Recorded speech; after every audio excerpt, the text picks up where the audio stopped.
645. The Highland spirit was still alive. MacDonald and McFarlane there. We're gonna cut England's hair. Singing fee-fa-bum-bum. I smell the blood of an Englishman. Fee-fa-bum-bum. Come on, London, here we come. We went down through the Scotland moors, through the border, through the doors, fighting all the way. No one's fighting in each way. Sing it! Ba-bum-bum. I smell the blood of an Englishman. Ba-bum-bum. Come on, London, here we come. Come on, show me. Con Urbania, una estación más de tu tren Roca. Bien vivir, soberanía y seguridad alimentaria, agroecología, hierbas medicinales, cocina saludable y humor, reflexión, amistad, bien vivir, un espacio de comunicación amorosa. El silbato del afilador, el puesto de empanadas fritas, con Urbania.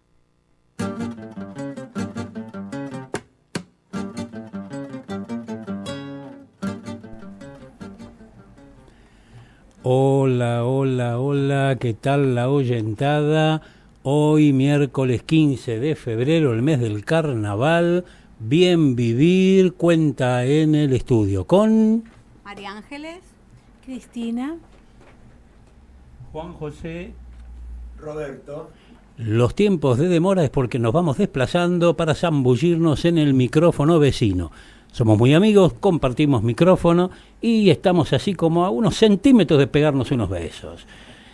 Estamos transmitiendo como todos los miércoles desde este precioso lugar que es con Urbania Parque y que tiene una página web a través de la cual pueden estar escuchando este programa y pueden escuchar los demás de una muy buena programación. La página web es conurbaniaparque.com. En Instagram están con @conurbania.parque y en Twitter @conurbaniaradio. También tienen un teléfono fijo para comunicarse y es el 6086-7730. Pero Bien Vivir también tiene presencia en las redes. Por ejemplo, para no solo este, sino todos los programas emitidos desde el primero allá a fines de septiembre, hay un canal de YouTube que es Radio Bien Vivir. Estamos en Facebook como Bien Vivir, en Instagram como bienvivir.radio y tenemos un correo que es radiobienvivir@gmail.com. También para mandar mensajes de texto por WhatsApp, un teléfono que es el 11 61 30 1666. Y no solamente transmitimos desde aquí, sino que mañana jueves, como todos los jueves, la radio concienciatopnew.com retransmite el programa. Y hablando de esta radio, tenemos que saludar a Luisa Jaded, que cumple años mañana y que es la persona por la cual estamos siendo retransmitidos, gracias a ella. Feliz cumpleañito, Luisa. feliz cumpleaños, Luisa. Feliz cumpleaños. Feliz cumpleaños. Falta solamente que Juan José te salude, que está esperando. Ya le pasan un micrófono. Feliz cumpleaños, desde acá de Remedio de Escalada. Que lo pases muy lindo, Luisa, y muchas gracias por tu trabajo. Bueno, María Ángeles, me parece que querés decir algo sobre las efemérides, ¿puede ser? Sí, yo siempre quiero decir algo sobre las efemérides. Tenemos efemérides del día 15 de febrero, ¿no es cierto? Sí. El 15 de febrero del año 1564, en la ciudad toscana de Pisa, nace Galileo Galilei. Fue astrónomo, ingeniero y matemático, considerado el padre de la astronomía y de la física modernas. Promovió la revolución científica y fue una de las grandes figuras de la era del Renacimiento. Sus logros incluyen la mejoría del telescopio, gran variedad de observaciones astronómicas y la primera ley del movimiento, entre tantas otras cosas que hizo este señor. Estaba enfrentado con la Inquisición romana de la Iglesia Católica Y esto se presenta como un ejemplo de conflicto entre religión y ciencia en la sociedad occidental. Ya Galileo decía, no, las cosas con la iglesia hay que pensarlas. Bueno, después, en el año 1811 nace en la provincia de San Juan el señor Domingo Faustino Sarmiento. Fue político, escritor, docente, periodista, militar y estadista. Gobernador de la provincia de San Juan entre 1862 y 1864. Presidente de la Nación Argentina entre 1868 y 1874. Senador nacional por su provincia entre 1874 y 1879 y ministro del Interior entre 1879 y no encuentro el año cuando terminó de ser ministro. Es considerado como un gran periodista castellano, colaboró tanto en la educación pública como en el progreso científico de su país. Bueno, también se celebra el Día Nacional de los Glaciares en conmemoración a la fecha en la que el geógrafo, naturalista y perito Francisco Moreno descubrió el lago argentino y el glaciar que lleva su nombre en la provincia de Santa Cruz. También desde el año 2001 se celebra el Día Internacional del Cáncer Infantil para concientizar sobre esa enfermedad y la necesidad de que todos los niños en cualquier lugar del mundo tengan acceso a un diagnóstico y tratamiento preciso a tiempo. La fecha fue instituida por la Organización Internacional de Cáncer Infantil. A ver si todos se ponen un poquito las pilas y dejan de gastar dinero en tantas cosas que la verdad Superfluas. y le dan importancia a lo que se merece, ¿no? Seguro. Robertiño, ¿qué tienes para contarnos hoy? Bueno, hoy voy a hablar de Macacha Güemes. Bueno, esperen un segundo que me voy a poner los anteojitos. Pero cómo no. Que no veo nada. Bueno, hoy en estas columnas vamos a referirnos a esta mujer. Otra extraordinaria mujer protagonista de la Revolución de Mujeres. Se trata de María Magdalena Damasio Güemes, más conocida por Macacha. Fue hija de Gabriel Güemes Montero, tesorero real de la corona española, y de Magdalena Goicoechea, quien descendía de los conquistadores españoles también, al norte del Virreinato del Río de la Plata. Su nacimiento se dio 2 años después de que su hermano, Martín, fue en 1787. Fue él quien en su adolescencia la apodaría la Macacha. Fueron 8 hermanos, de los cuales ella fue la sexta y la primera mujer. Recibió la típica educación de la época de la porción de la sociedad a la que pertenecía. Estimulada por su padre, aprendió a leer a los 5 años. La música también fue de su interés, por lo que estudió piano y flauta. Antes de cumplir 16 años, en 1803, se casó con Román Tejada, hijo de una de las familias más tradicionales y antiguas de Salta, y capitán del regimiento de patricios de aquella ciudad. Con él tuvo una hija a la que llamaron Eulogia. Al igual que su hermano y su marido, una de las características que se le destacaba era el buen trato con los peones de sus estancias. Esto es bien de bien vivir, ¿eh? Esa relación les permitió conseguir lealtad y respeto de quienes muchos serían integrantes de su futuro ejército. Tuvo una destacada trayectoria pública en su provincia natal y en el ejército de gauchos de su hermano, en el marco de la Guerra Gaucha. La Guerra Gaucha que consiguió, después la independencia argentina. Su primera participación pública fue en defensa de su marido, quien como capitán del regimiento de patricios fue castigado y enviado a Famatina en La Rioja. Tejada había ofendido a un compañero en presencia de sus superiores. Sus reclamos lograron el cese de la condena y el retorno a la ciudad de Salta al estallar la Revolución de Mayo. Además, se adhirió a la causa independentista junto con su hermano, quien había iniciado su carrera militar de los 14 años. Junto a él organizó un ejército de gauchos que fueron reconocidos como los Infernales, cuya participación se dio en defensa del territorio de las provincias de Salta y Jujuy frente a las fuerzas realistas, y oponiéndose a Nicolás Severo de Izazmendi, gobernador salteño en aquel momento. Convirtió su propia casa en un taller para confección de uniformes para aquel ejército. Cuando la ciudad de Salta fue citada por las autoridades españolas fieles a la corona española, realizó tareas de espionaje para proveer de información al ejército de gauchos sobre las tropas realistas, valiéndose de diferentes métodos, como ocultar papeles en su pollera o dejarlos en un hueco en un tronco de árbol en la ribera del Rivadavia. En ocasiones, con su caballo, corría al campamento del ejército, incluso estando embarazada, para transmitir mensajes de urgencia. Martín Miguel de Güemes se enfrentó con el general José Redondeagua, director supremo de las Provincias Unidas del Río de la Plata, y debido a este lo declaró traidor, ya que se apropió de armamento en Jujuy para armar a su ejército luego de haber combatido bajo sus órdenes en la batalla del puesto de Marqués en 1815.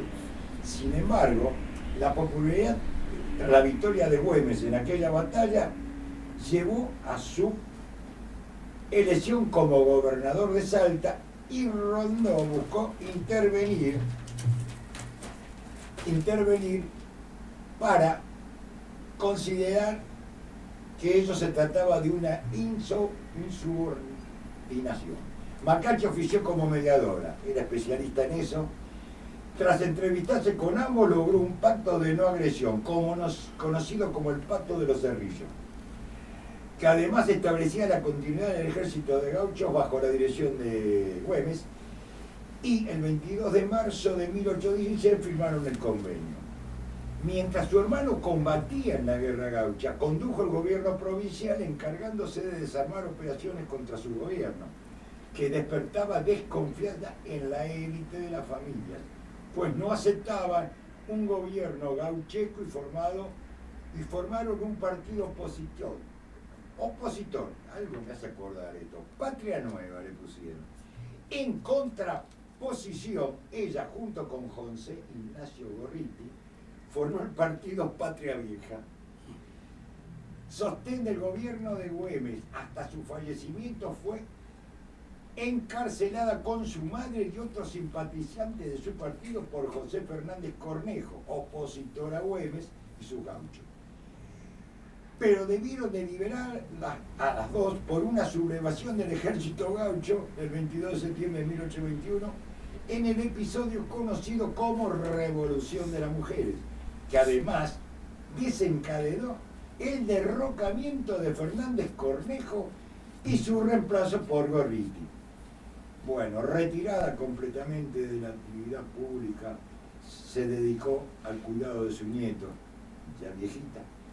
Fue reconocida principalmente por las clases menos favorecidas, que en su mayoría habían constituido el ejército gaucho de Güemes.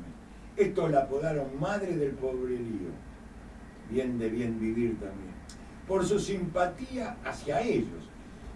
Falleció pobrecita a los 90 años, sin embargo permaneció olvidada por la historiografía, al igual que otras mujeres, rescatándose recién en el revisionismo histórico del siglo XX. Punto y aparte. Muy bien. Resista, exista, encuentre entre sus afectos la ciudad habitable. Organice la solidaridad, cuide a los suyos, teja redes, comparta el plato de comida cuando falte. Abrace y contenga, déjese abrazar y pídalo cuando haga falta. Lo quieren quebrado, lo quieren asumiéndose imposible, lo quieren muerto por dentro y esclavo. Grite cuando haga falta, mascullar hace mal al alma y a los dientes. Renuncie a la resignación, anuncie la exasperación, contagie. Camine un poco más, pero elija siempre a los propios. Cada cual merece el jugo de los trapos que no lava. Esto es parte de la justicia. No practique la empatía con los hijos de puta, puede convertirse en uno de ellos. A la estética, ética. Esquive la anestesia general. Diviértase, pero no se entretenga. Ría como una espada, sueñe como un escudo. Practique la memoria del futuro haciéndose presente. A la supervivencia, vivencia. Avive la llama. No se acostumbre, no se acostumbre, no se acostumbre. Exista en la identidad, resista a la autoridad. Encuentre entre sus afectos la ciudad habitable.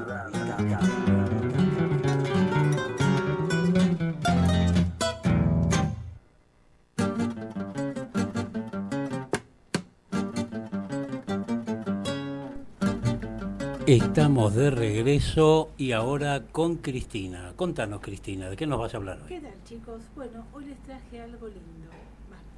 Me parece que es bastante interesante.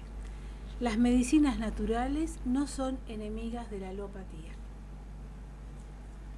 Cuando un mal físico o psíquico nos aqueja y necesitamos la ayuda de un profesional de la salud, muchas veces se nos presenta la disyuntiva de elegir entre la medicina alopática y el manejo naturista de la dieta u otros sistemas alternativos, tales como la homeopatía, la acupuntura, los tratamientos con flores de Bach u oligoelementos. Esto es realmente un problema, porque difícilmente hallaremos un profesional que nos aconseje qué es lo más conveniente para nuestra situación actual. Lo habitual es encontrarnos entre dos bandos antagónicos que compiten entre sí para que nos contemos entre sus ciegos acólitos. Esta situación solo se modificará cuando comprendamos que en los organismos vivos existen procesos de distinta índole, que ninguno de los sistemas médicos actuales controla totalmente. La alopatía está basada en procesos químicos y físicos muy bien caracterizados. Sabemos, por ejemplo, que en los diabéticos hay un trastorno metabólico de los azúcares y conocemos las medidas farmacológicas necesarias para aliviar ese trastorno. Pero no todos los enfermos con diabetes evolucionan de la misma manera. Precisamente porque cada persona enferma hay algo más que un trastorno bioquímico. La medicina alopática e incluso algunas medicinas naturales basadas en la fitoterapia están basadas en lo aparente, en lo que aparece de inmediato a los ojos. La enfermedad es primero interpretada como una alteración anatómica, fisiológica o química, y luego se revierte esa alteración por medios quirúrgicos o farmacológicos. Por el contrario, los sistemas no alopáticos como la homeopatía, la antroposofía o la acupuntura poseen un cuerpo peculiar de premisas que permiten interpretar al enfermo y su dolencia como una totalidad. La reversión del síntoma o signos manifiestos deja de tener prioridad ante la necesidad de equilibrar algo que está más allá de lo visible. Lo importante es recordar que una cosa no excluye a la otra.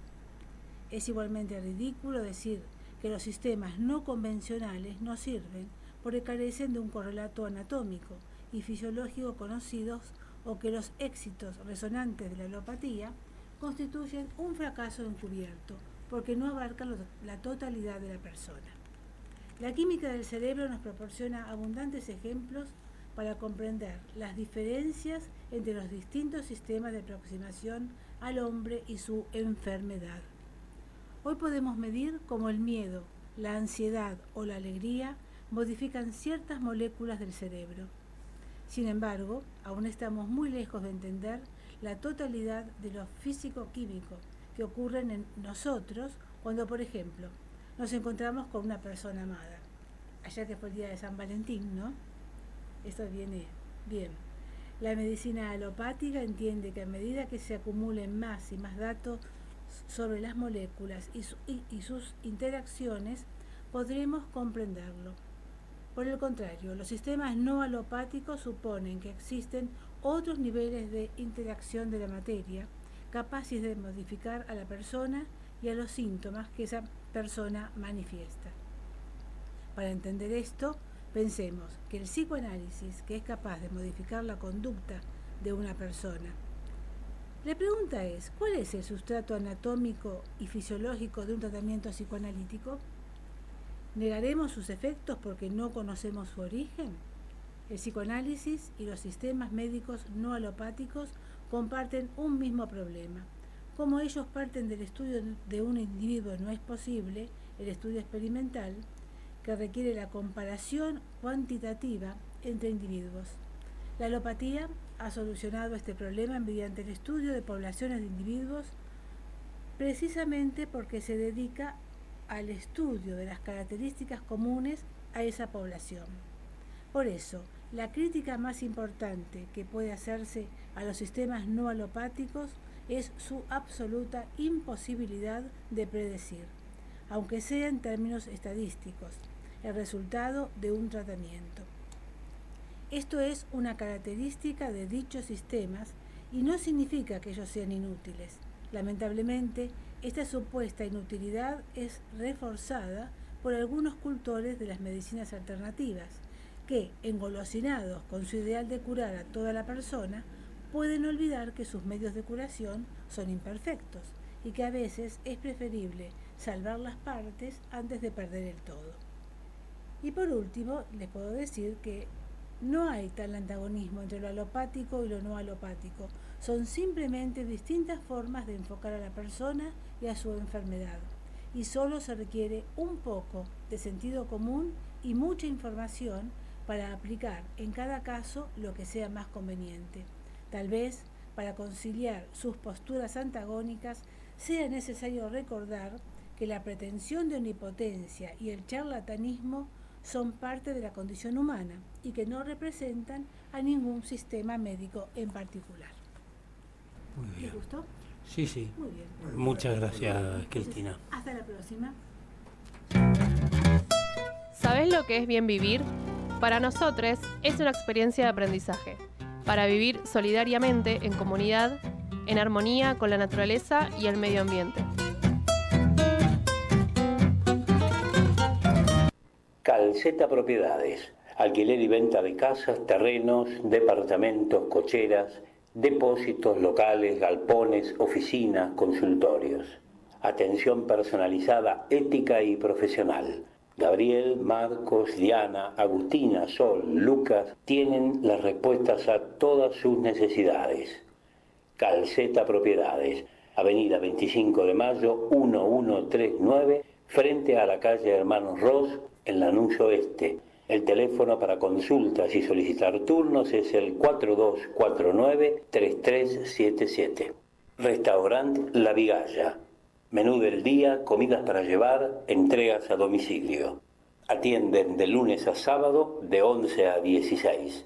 También pueden reservar para eventos y cumpleaños al teléfono 11-5311-0000. Están en Carlos Gardel 700, esquina 14 de julio, Lanús Oeste. La comida es sabrosa y la atención esmerada. Precios accesibles. Restaurant La Vigalla.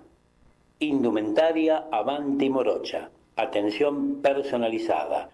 Avenida 25 de Mayo 988, Lanús Oeste. Horario de atención, lunes a viernes de 9 a 13 y de 16 a 20. Sábados de 9 a 14 horas.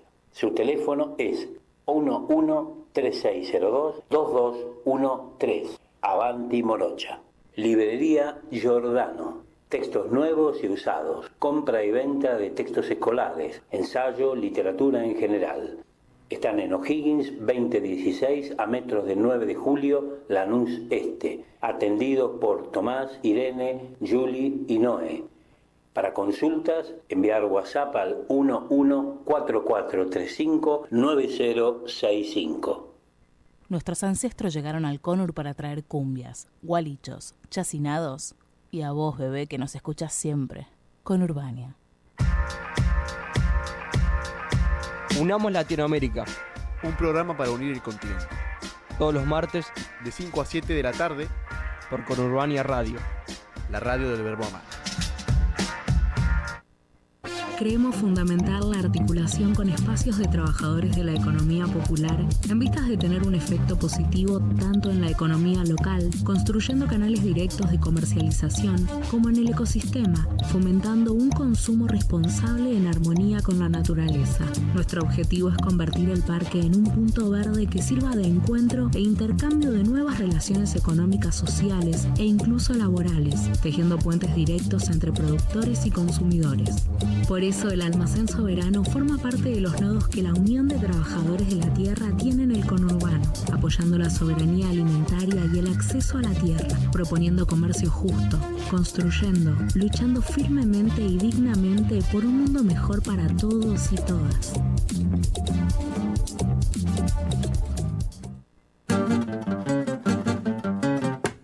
Bien vivir. Soberanía y seguridad alimentaria. Agroecología. Hierbas medicinales, cocina saludable y humor. Reflexión, amistad, bien vivir. Un espacio de comunicación amorosa. Diferentes propuestas al aire libre para comer y tomar algo rico en familia o con amigues. Cafetería, comida vegana y vegetariana. Parrilladas, bebidas de autor, música y actividades diversas con mucha buena onda para pasar el día.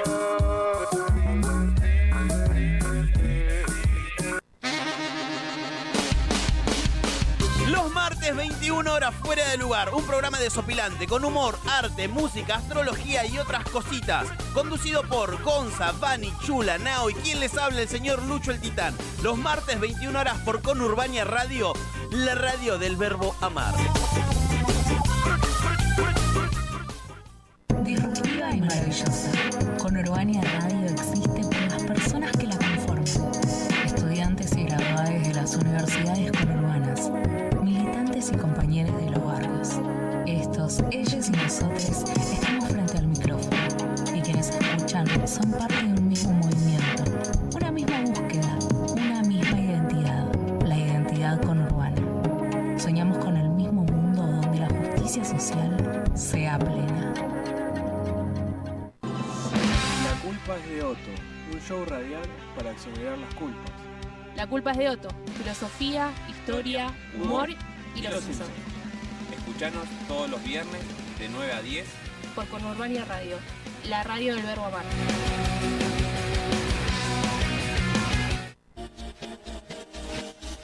Hola, somos estudiantes de la carrera de nutrición de la Universidad Nacional de Lanús y estamos cursando la materia de prácticas comunitarias. ¿Quiero pertenecer totalmente y enteramente a las imposiciones de la sociedad o quiero pertenecerme?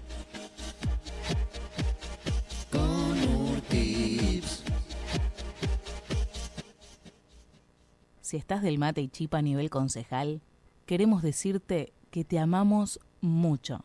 Conurbania, la radio del verbo amar.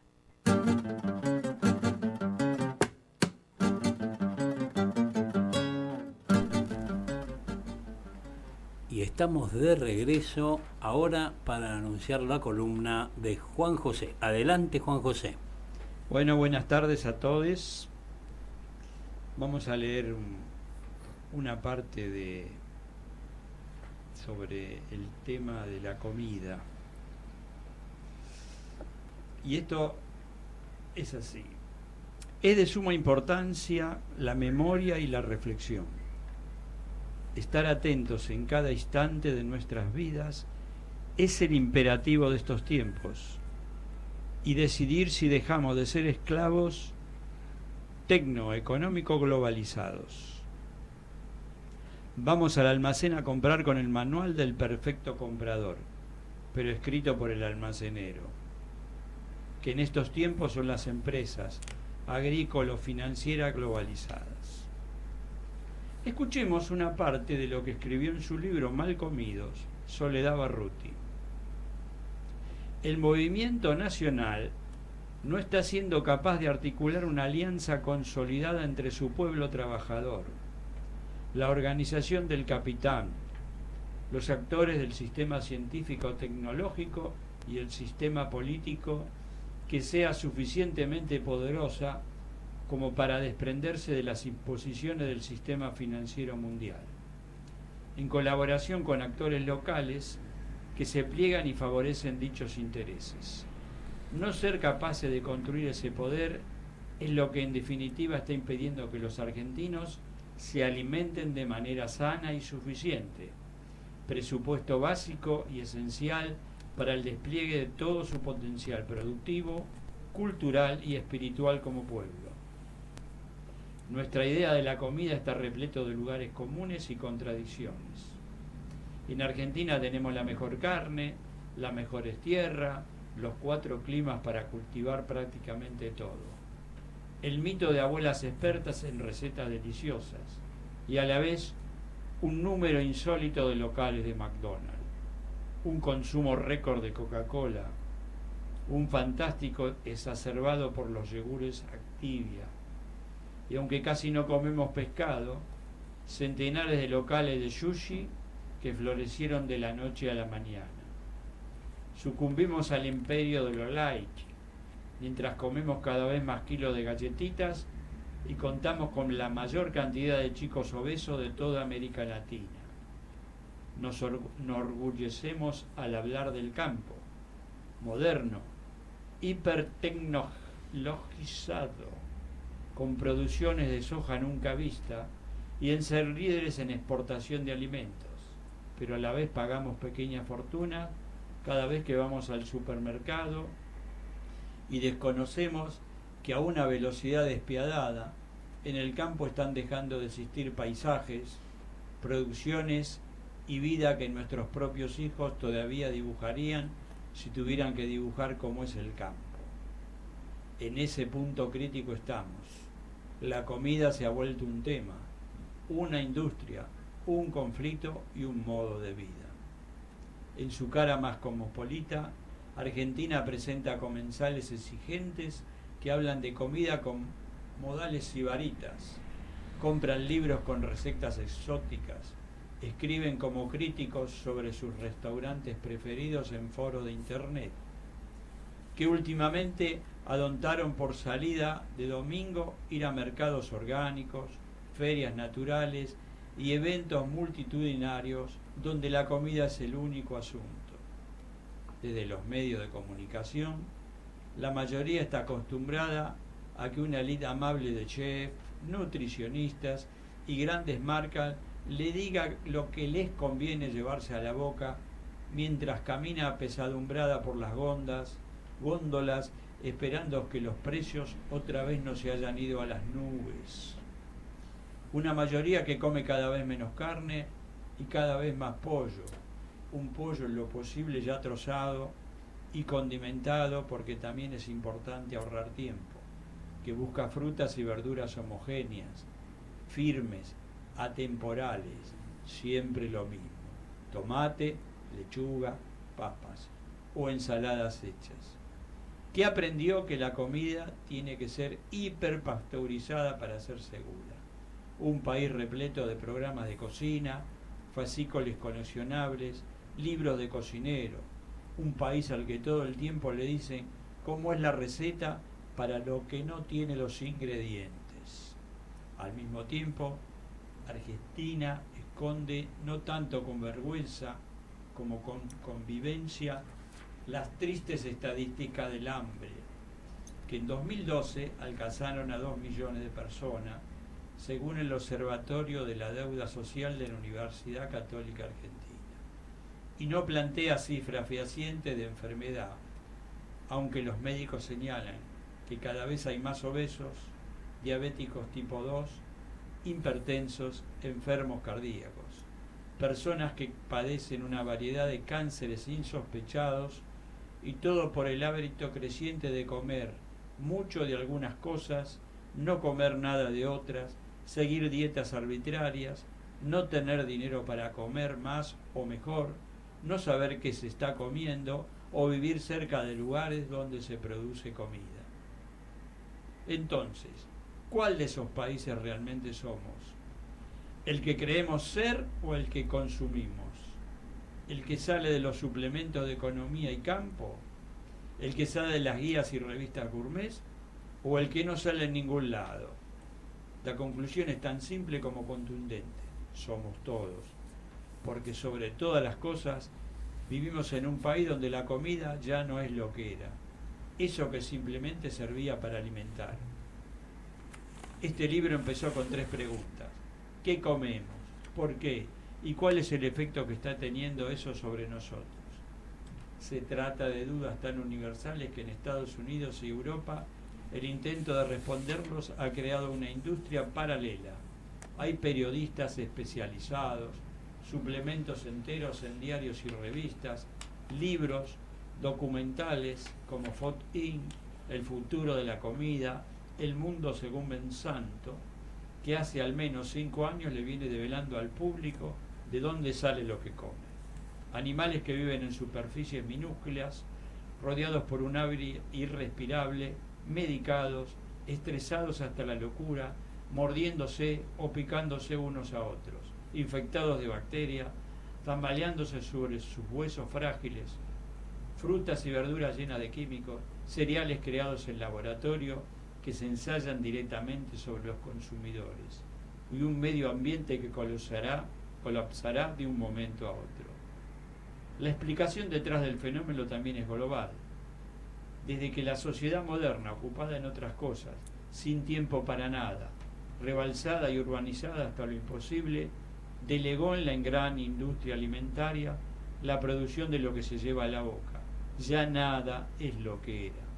Básicamente porque la lógica que impone el mercado es una sola: ganar la mayor cantidad de dinero en el menor tiempo posible.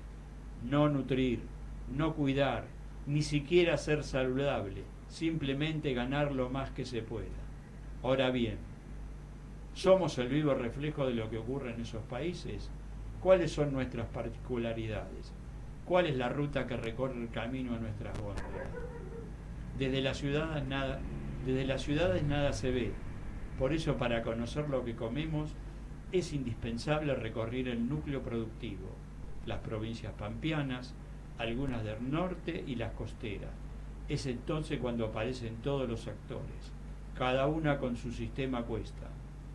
Los que producen a gran escala, los chacareras que están pasando de época y los pequeños agricultores y campesinos que intentan sobrevivir mientras todo a su alrededor se modifica.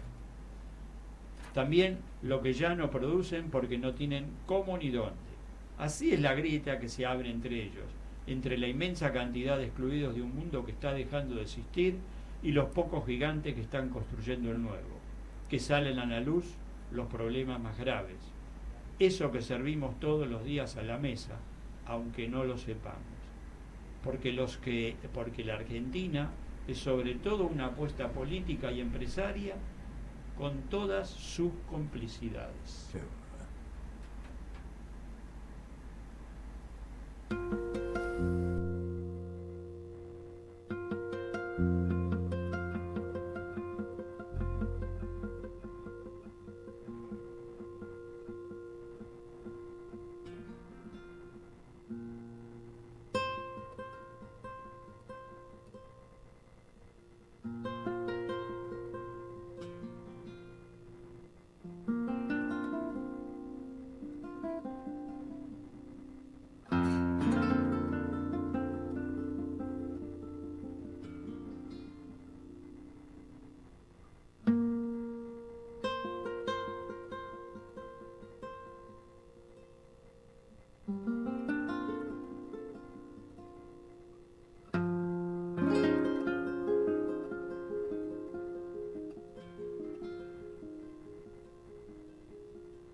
Hoy viene a ser como la cuarta vez que espero.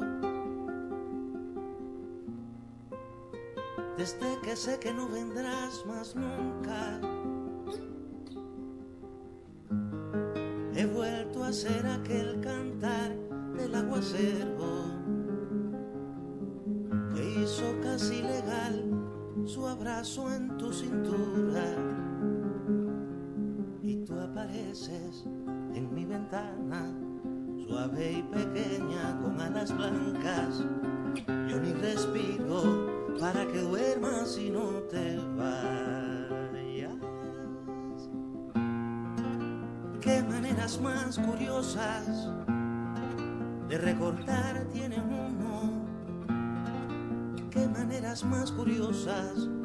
Hoy recuerdo mariposas que ayer solo fueron humo. Mariposas, mariposas que emergieron del oscuro, bailarinas silenciosas. Tu tiempo es ahora una mariposa, una besita blanca, delgada, nerviosa. Siglos atrás inundaron un segundo debajo del cielo, encima del mundo. Tu tiempo es ahora una mariposa, navecita blanca, delgada, nerviosa. Siglos atrás inundaron un segundo debajo del cielo, encima del mundo.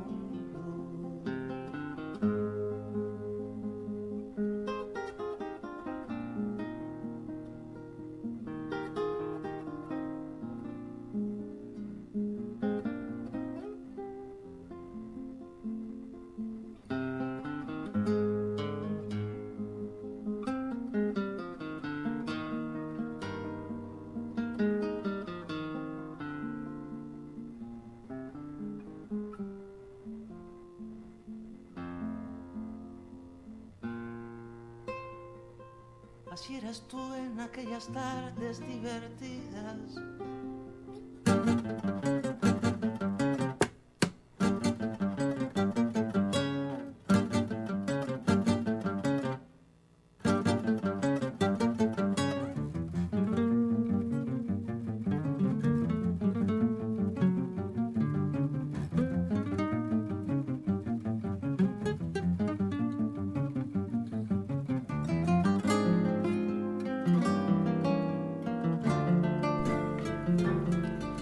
Bueno, y ahora Cristina nos va a leer un cuentito que trajo. Sí, es un cuentito para reflexionar.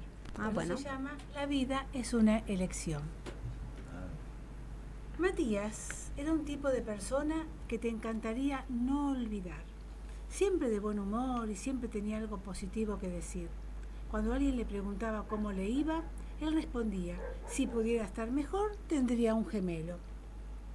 Él era un gerente único porque tenía varios empleados que lo habían seguido de restaurante en restaurante. La razón por la cual los empleados seguían a Matías era por su actitud. Él era un motivador natural. Si un empleado tenía un mal día, Matías estaba ahí para decirle al empleado cómo ver el lado positivo de la situación. Ver este estilo realmente me causó curiosidad. Así que un día fui a buscar a Matías y le pregunté: no lo entiendo, no es posible ser una persona positiva todo el tiempo. ¿Cómo lo haces? Matías respondió: cada mañana me despierto y me digo a mí mismo: Matías, tienes dos opciones. Puedes escoger estar de buen humor o puedes escoger estar de mal humor. Escojo estar de buen humor. Cada vez que sucede algo malo, puedo escoger entre ser una víctima o aprender de ello. Cada vez que alguien viene a mí para quejarse, puedo aceptar su queja o señalarle el lado positivo de la vida. Sí, claro, Pero no es tan fácil, protesté. Sí lo es, dijo Matías. Todo en la vida es acerca de elecciones. Cuando quitas todo lo demás, cada situación es una elección. Tú eliges cómo reaccionas a cada situación. Tú eliges cómo la gente afectará tu estado de ánimo. Tú eliges estar de buen humor o mal humor. En resumen, tú eliges cómo vivir la vida. Reflexioné en lo que Matías me dijo. Poco tiempo después dejé la industria gastronómica para iniciar mi propio negocio.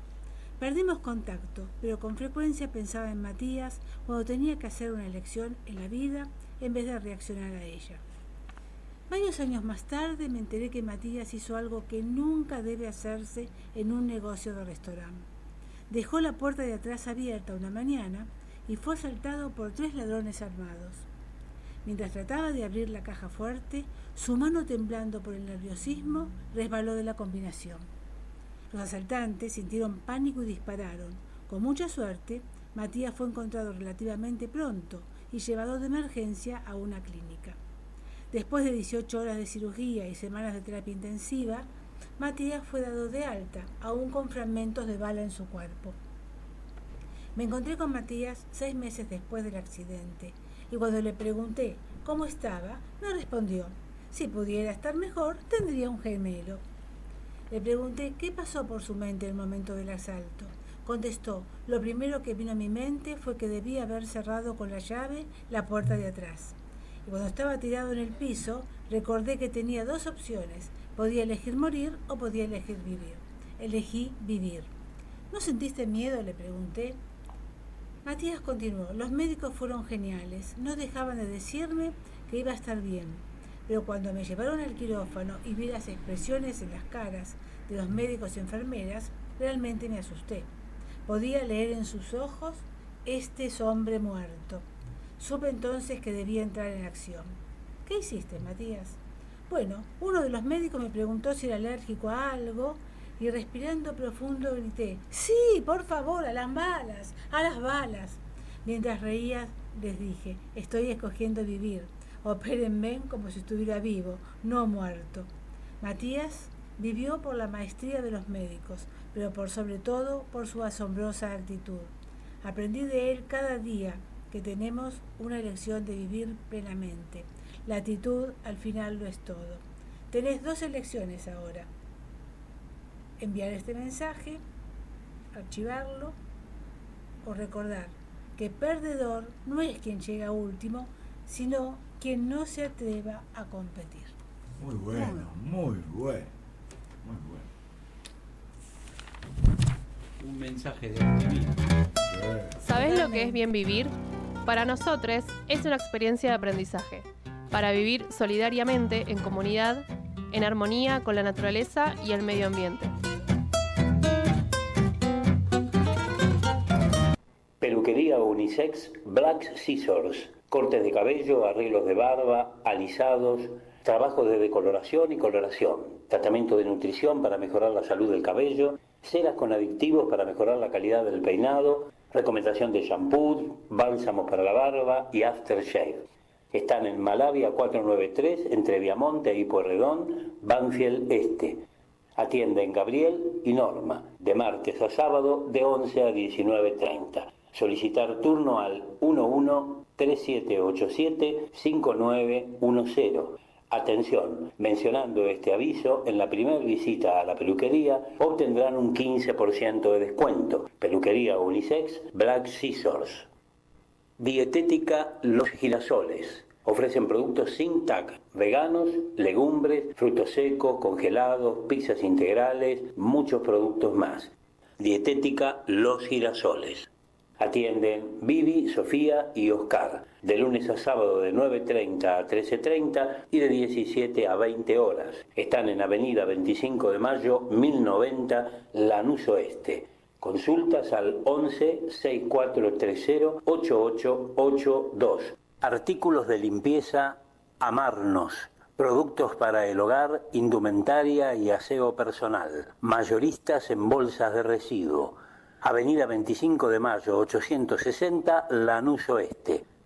Atienden Franco, Sonia y Adrián de lunes a sábados de 9 a 20:30 horas. Amarnos también cuenta con servicio de Rapipago de lunes a sábados de 10 a 19 horas. Para consultas y pedidos por WhatsApp, comunicarse al 11 6579 7086 o bien llamar al 2205 6151. Amarnos, artículos de limpieza.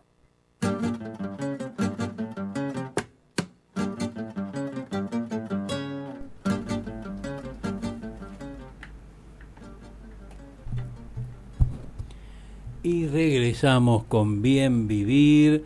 Les conté que estamos en un lugar hermoso que se llama Conurbania Parque y que Conurbania Parque tiene a disposición de la oyentada una página web a través de la cual pueden escuchar este y todo el resto de los programas. Sí, sí. Esa página es conurbaniaparque.com.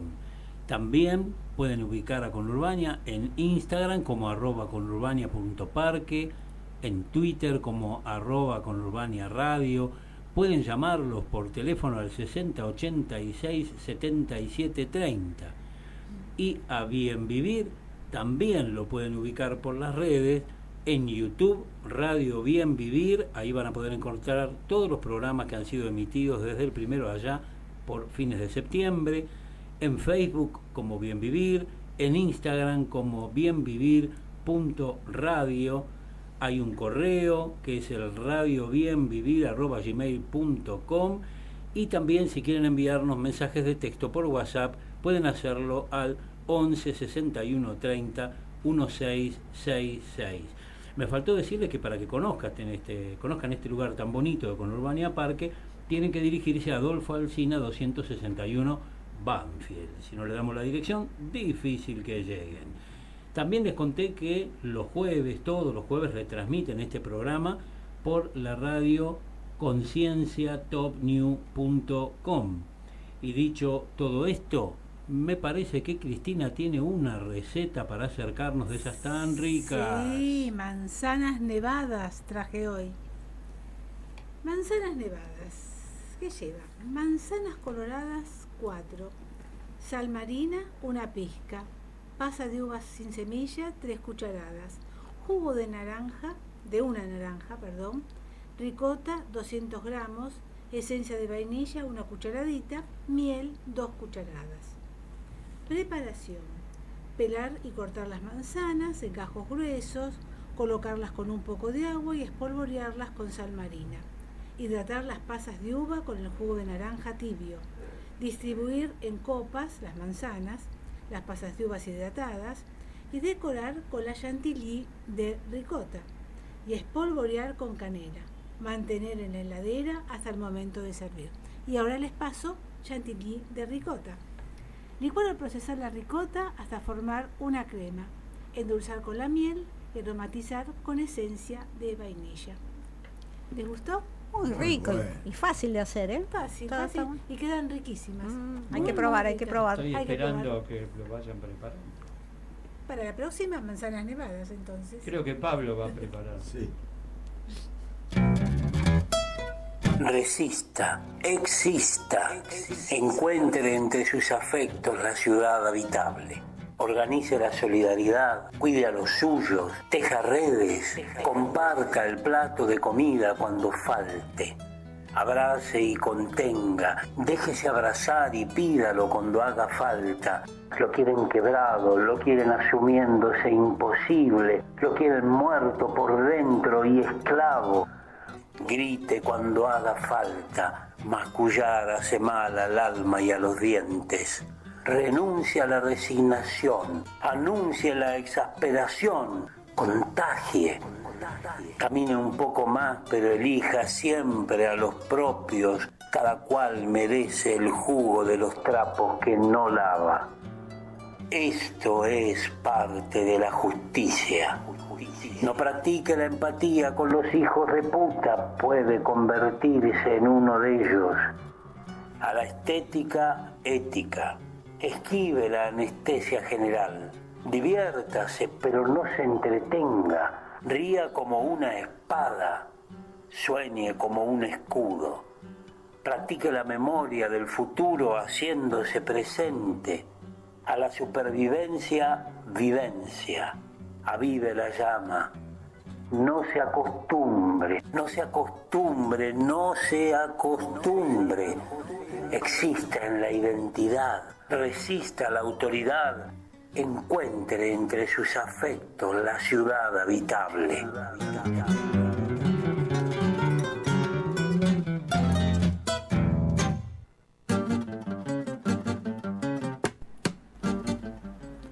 Y como estamos en el mes del carnaval, luego de este importante poema de Natalia Carrizo, quiero contarles que vamos a encontrarnos con una entrevista al señor Marcos Piro, habitante de Lanús, que hace 25 años que es murguero y que ha ocupado distintos roles dentro de la murga, inclusive ha conducido a la murga a nuevos espacios allá por los años 90, esto es a los teatros, a los centros culturales, y tenemos la palabra de Marcos para ilustrarnos sobre muchas cuestiones de la murga porteña.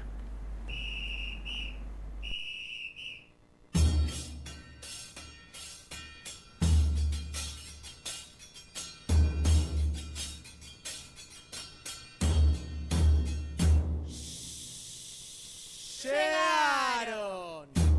Vienen pecheando a contramano del dolor. Los que para la falta se plantan con 22. Y más vale que le saques la jugada, porque entre tanto entregado, tanto paso resignado y tanta falsa promesa, Llevan como premio el simple deseo de vestir a los perdedores con el ropaje de los sueños. No son buenos, pero están cantando y entonan con la calle y afinan enrolados en el trueno. viven enamorados del juego, ese que se comparte, que apasiona, que divierte. Y en el camino cambian azar y competencia por delirio y alegría. Andan por la vida chapeando que nadie les copa la banca. Y levantan la mano, una y mil veces, para ver dónde los lleva el bondi de un viaje con muchas paradas y un solo destino. ¡El carnaval! Año tras año, febrero los trae, colgados de la fantasía. Y ellos no se quedan atrás, se juntan en la esquina de cualquier barrio. Y atropellándose con la luna, endiablando la noche, traen su canto de esperanza, de lucha y de eterno festejo callejero. Señoras y señores, son 11 los años que la historia les cuenta. Con ustedes, sin directores, pero siempre con dirección, gambeteando el empedrado, pura murga y carnaval.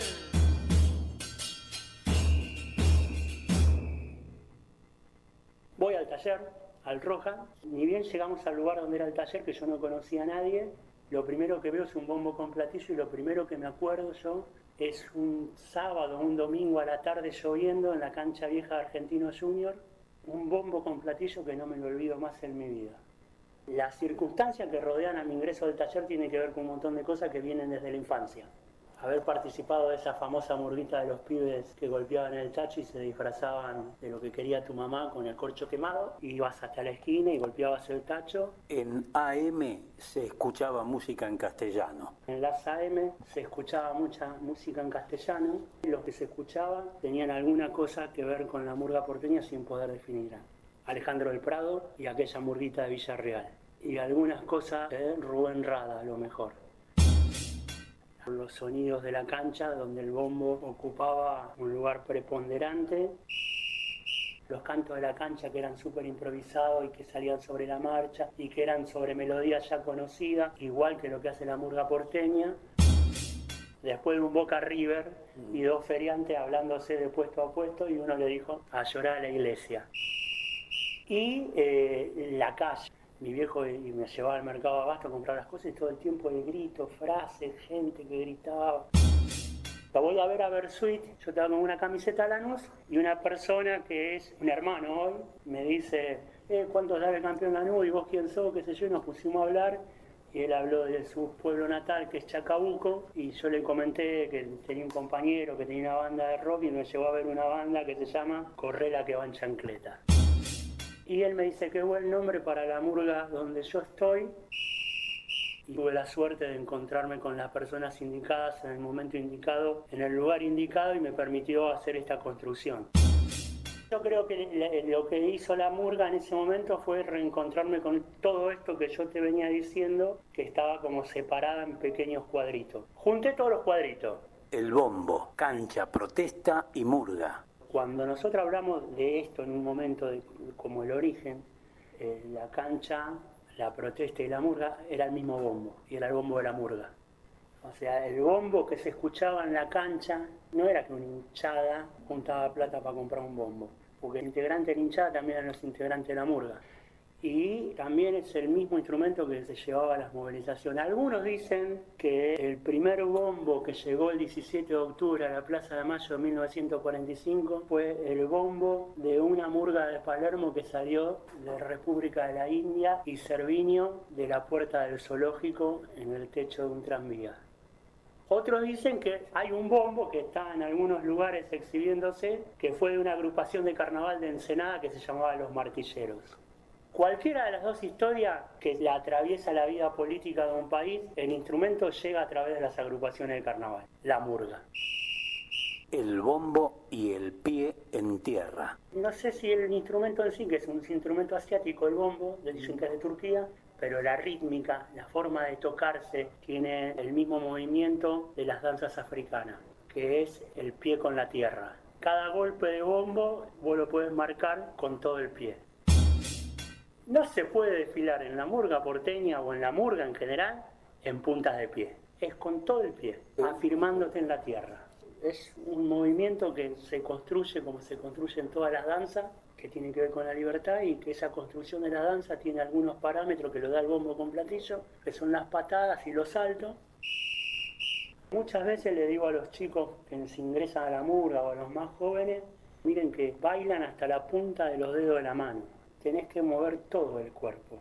Si vos querés señalar algo y lo señalás con los brazos encogidos, no es la misma manera que señalar con el brazo extendido y mirando tu mano. Murga porteña y murga uruguaya. Son las dos murgas, tienen un origen estético diferente, tienen un lazo común que es el carnaval, tienen otro formato artístico con otros instrumentos porque los orígenes son diferentes. Y en realidad la murga del negro fue en un momento, pero no fue la única murga. Después vinieron los tanos con los acordeones y después vinieron los gallegos con los pasodobles. En su época dorada la murga porteña era como eso, vos veías una murga venir y dicen, eran un montón, te daba la sensación de que eran un montón de tanos bailando tarantela pero mal. Y era un montón de gallegos cantando pasodoble pero con el bombo. La mujer y la murga. Durante mucha época la mujer no ocupaba el lugar que ocupa ahora en la murga. La mujer no podía salir en la murga, era una cosa de hombre, y más que no eran los pibes de la mitad de la cuadra, eran los pibes de la esquina los que sacaban la murga. Los pibes de la esquina, los más bandoleros, los que fuman y se van a dormir a las 11 de la noche. Alguno trabaja y otro no. Y vos que sos la nena de mamá del barrio, ¿vas a salir con esos locos? No. Pero esos locos tampoco querían que venga una mina. A partir de los 70 y bueno, después de los 80 la murga tiene como un declive, pero cuando empieza a tener el nuevo renacer, que a partir de los 90, la mujer ocupa otro lugar. Cuando chocó la nave. Los milicos prohíben el carnaval y la vuelta a la democracia sirvió para un montón de cosas, pero la murga porteña sirvió para que choque la nave, que tiene que ver con la represión de los milicos, con que los pibes que eran niños y adolescentes durante la dictadura tenían 15, 16, 20 años cuando comenzó la democracia y no había parámetro ni red. Y sucedió consumos, violencia, una murga de Saavedra no podía ir a Paternal, yo te tengo bronca de la cancha y nos cruzamos con nuestra respectiva murga en el corso de Aedo y nos reventamos a trompada, y a eso le tenés que agregar los menesteres de los que sacaban las agrupaciones del carnaval. La murga y el barrio. No había en un barrio 5 o 6 murgas como hay ahora. Era una sola, iban todas ahí. Los pibes de todas las esquinas, de todos los tucuchos de Boedo, salían en una sola. Los pibes de Almagro, de todas las esquinas de Almagro, que a lo mejor se mataban a tiro durante el año, se juntaban en carnaval para salir en la única vía del mar. Y en los 80 la murga se escondió en un rincón, pagó sus deudas con sus errores. Hubo muy poca gente que aguantó la movida, muy poca gente, pero la aguantaron. Y a partir de los 90 un montón de gente empezó a reformular, a ver las cosas de otra manera, empezar a hacer la murga en otros lugares donde antes no se hacía, un centro cultural. Una parte del espectáculo de la murga se puede hacer en un teatro, la parte del escenario a lo mejor. Ahí la murga empezó a ver que podía tener otros matices aparte de sus salidas en carnaval. A mitad de año, en junio, el 28 de junio, por decir una fecha, en el auditorio de ATE Capital o en el 21 de septiembre en el anfiteatro de Matadero, recibiendo la primavera, y ya empezó a ocupar otros lugares, porque a partir de los 90 algunas personas empezaron a entender que la murga también podía estar en otros lugares. La resistencia y los nexos. Yo, que salí 25 años tocando el bombo en Chacarita con lo pecoso, me vienen a decir que tengo que ir a hablar a los pibes que estudian arquitectura si yo no terminé ni la primaria. Que no van a entender nada, eso no son como nosotros. Esos conceptos se fueron limando, se fueron comprendiendo. Un montón de gente que tuvo otra visión, pudieron ser el nexo entre esa generación y las nuevas generaciones. Eran situaciones tensas. ¿Cómo? Yo no puedo conseguir un micro para ir de un curso a otro y estos son 20 y vienen 2 autos. ¿Cómo que no son de ningún barrio? 97, 98. Nosotros en una murga que éramos un montón de pibes que nos habíamos juntado en un ámbito universitario, que caí por un recital y definir que éramos de tal o cual lugar no nos identificaba. Entonces no éramos de ningún lado, éramos esa murga, gambeteando el empedrado. Y en el imaginario de los que iban a esa época al curso era, ¿cómo que no son de mi barrio? Nos consiguen una actuación en el año 98 en un club en Florida que se llama Estrella Federal, adentro del club. Te abrían el portón desde la calle, vos entrabas, estaba la gente festejando en la pista, ex canchita de fútbol que se transforma en pista, un escenario, y vos actuabas ahí, entrás y haces tus artes. Estábamos en la puerta y el que presentaba viene y me dice a mí, ¿ustedes de qué barrio son? Porque ahora les voy a presentar, no somos de ningún barrio. ¿Cómo que no son de ningún barrio? No, él es de Lanús, era de Saavedra, el otro de Liniers. Y el tipo no le... Entonces entra al club, abre la puerta y ahora gambeteando el empedrado de Palermo, dice el chabón. Le tenía que poner un barrio como sea. La murga es el barrio, la murga es la identidad. La murga es una expresión artística eminentemente barrial. Ahora nosotros somos del barrio de Barraca y nos sentimos como propio el barrio de Barraca. Porque te suceden cosas después que vas 20 años yendo al mismo lugar a ensayar. El entorno de alrededor se apropia del espacio y en vez de llevarlo bombo a Escalada, uno te dice, mira que yo tengo un galponcito acá en la esquina. ¿Cómo? Y Escalada con el 37, llevamos todo lo bombo a la esquina, que tiene un galponcito, y estás en Barraca. Bueno, más allá de eso, como expresión artística, la murga representa la impronta del barrio de la ciudad. Ahora se masivizó y puede ser la impronta de Ushuaia, Tierra del Fuego. En todo momento, desde su origen, el espectáculo de la murga tiene como recorrido esto de que vos estás representando algo, representando un barrio, hay una identidad. Yo le digo el carnet, cuando llega, lo primero que aparece en un desfile de murga es el estandarte, y el estandarte tiene el nombre, la fecha de fundación y el barrio de donde son. 3 elementos fundamentales que tienen que ver con la identidad, que se expresan en la murga, pero vos en cualquier lugar a donde vas y te presentás, decís, me llamo Juan Pérez, nací en tal año y soy de tal lugar. En la murga pasa lo mismo. Probablemente que atrás van 30, 40, 100 personas, pero ese es el carnet de presentación. Pandemia. Situación de pandemia, no carnaval. Se cayó el carnaval. Un dolor terrible, el domingo, el sábado con 30 grados de calor en tu casa sin salir, viendo videitos de todo en YouTube y empezás a ver murga de Trafalgar, de Amberes, de Turquía, qué sé yo, y que un videito te lleva a otro y dice, no sé, el otro carnaval de Gualeguaychú. Tu carnaval es popular en el matecito. Un documental que hablaba de todas las construcciones que suceden en Gualeguaychú en el carnaval más allá del Corsódromo. Y empiezan a hablar personas de cómo arman la murguita con 2 instrumentos, 3 redoblantes, 4 zurdos y que nos llamamos esto, qué sé yo. Y una persona cuenta una anécdota de que una señora dice, ya estaba por salir la murga del barrio, iban a ir a otro barrio, qué sé yo, estaban todos preparados y me di cuenta que no tenían el estandarte. Agarré y fui a la pieza y saqué el cubrecama y hice el estandarte de la murga con el cubrecama.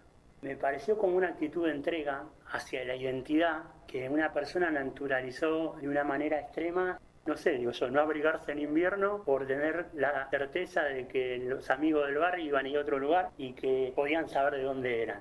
La murga también es identidad, identidad hasta de la entrega, la murga y el carnaval. Carnaval, corso, murga, comparsa. Es todo lo mismo. El ente regulador de todo eso es el carnaval. La razón de ser de la murga y el corso es el carnaval. La murga es una agrupación de carnaval o una expresión artística que da dentro de los festejos del carnaval. En otros lugares puede ser una comparsa, en otros lugares puede ser una agrupación humorística. A lo largo de la historia y en todas partes del mundo hubo todo tipo de expresiones de carnaval, características propias de su región. Pero lo abarca, lo convoca y le dice este es el momento, es el carnaval. En cuestiones técnicas tiene que ver con instrumentos, rítmica que dan esos instrumentos y performance artística que se da en un escenario. La comparsa por lo general tiene un montón de características visuales, rítmicas y de indumentaria que no tiene la murga porteña y que muchas veces no tiene una actuación arriba de un escenario. La murga por lo general tiene otra rítmica que se da por un instrumento que es el bombo con platillo, en este caso de la murga porteña, un desfile, una demostración de baile, pero también una actuación arriba de un escenario con determinadas características. Una estructura que está delineada básicamente por presentación, crítica y retirada. Y a eso le agregás otro tipo de performance artística como es el recitado. Recitado de presentación, recitado de despedida y en algunos casos también recitado de homenaje. Recitado de presentación antes de la canción de presentación. Recitado de despedida o de retirada antes de la canción de retirada. Más o menos con lo que te estoy diciendo, presentación y retirada, te digo de las características que tiene cada palabra dicha. Quiénes somos, de dónde somos, por qué nos formamos, cuál es nuestra estirpe, cuáles son nuestros colores, por qué son de esta manera, en qué año nacimos y somos lo más lindo del carnaval porteño. Y todas las chicas se enamoran de nosotros, por decir. Y cuando nos vamos y estamos apesumbrados, una bronca, tenemos que esperar un año para volver a vernos, muchas gracias, a vos que me miraste con amor, hasta el próximo febrero, qué sé yo, y viene la canción. Y el eje fundamental de la expresión del escenario, de la performance artística de la murga, en todos los casos, y fundamentalmente el que yo creo que tiene que ser el eje central, es la canción de crítica. Que es la posibilidad que tenés vos de decir algo en una época de que es un festejo, de una manera que a vos te guste y que nadie te diga nada porque es carnaval. Esa libertad que se da a través de la canción de crítica. Puede ser una crítica política, puede ser una crítica de Susana Jiménez, aunque está en desuso eso. Lo que no tendría que perder nunca es el sentido de la picardía y el chiste subliminal y con doble sentido, la sátira, todo eso, no lo tendría que perder nunca la murga porteña en su canción de crítica. No comparto mucho que hay muchas agrupaciones y mucha murga que comprenden a la crítica como una cuestión casi declamativa, panfletaria. No hay que olvidarse nunca que es el carnaval, que es la joda, que es pasarla bien, que es imaginarse que algún día vas a subir al bondi un martes de carnaval y el chofer va a estar vestido de Power Ranger. ¿Entendés? Y que porque viene carnaval vas a pasar por la puerta de tu casa y el pibito te va a tirar una bombita o vas a recibir un baldazo como era antes. O sea, llevar las expresiones de alegría, de libertad y todo eso a un montón de lugares donde habitualmente no sucede. Y la canción tiene que ver con eso, la canción de crítica. Por eso digo, es una canción, se le dice crítica, ya tiene una impronta que se le diga crítica.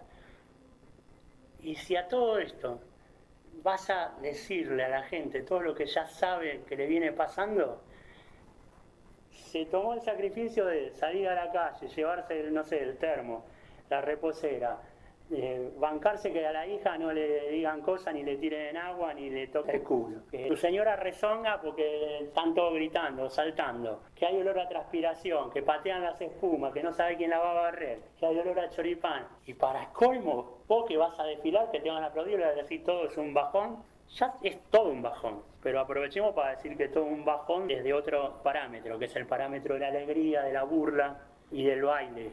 En la vida todo tiene fin, señores, por triste fatalidad. Para desgracia de estos humildes murgueros, llegó el fin del carnaval. Volveremos a la vida nuevamente, nuestro goce apagará. Viviremos entre sueños 12 meses, esperando retornar. Qué triste la despedida, qué feo decir adiós. Nunca sabrán ustedes cómo nos duele alejarnos de esta reunión. Ya se alejan los locos por las pebetas, su murmullo cesará. Cuando esto suceda en nuestras almas, un dolor desgarrará. Adiós pebetas sencillas que supieron aceptar nuestra intención. Adiós amables señoras y señores, a todos adiós, adiós. Qué triste la despedida, qué feo decir adiós. Nunca sabrán ustedes cómo nos duele el alejarnos de esta reunión.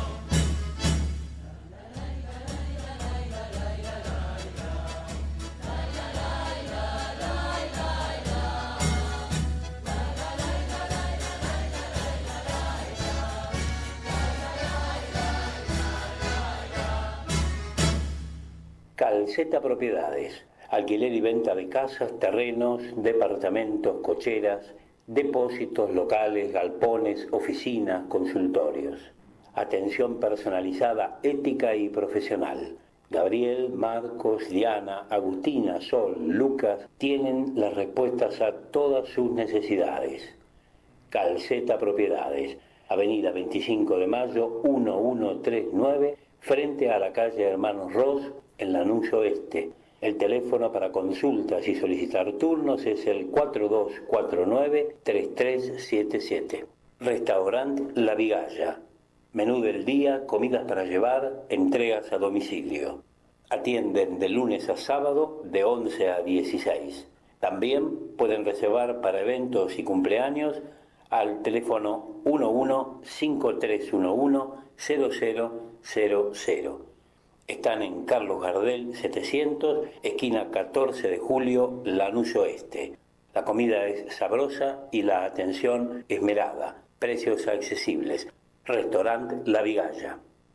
Indumentaria Avanti Morocha. Atención personalizada. Avenida 25 de Mayo 988, Lanús Oeste. Horario de atención, lunes a viernes de 9 a 13 y de 16 a 20. Sábados de 9 a 14 horas. Su teléfono es 11-3602-2213. Avanti Morocha. Librería Giordano. Textos nuevos y usados. Compra y venta de textos escolares. Ensayo, literatura en general. Están en O'Higgins 2016 a metros de 9 de julio, Lanús Este. Atendidos por Tomás, Irene, Julie y Noé. Para consultas, enviar WhatsApp al 1144359065.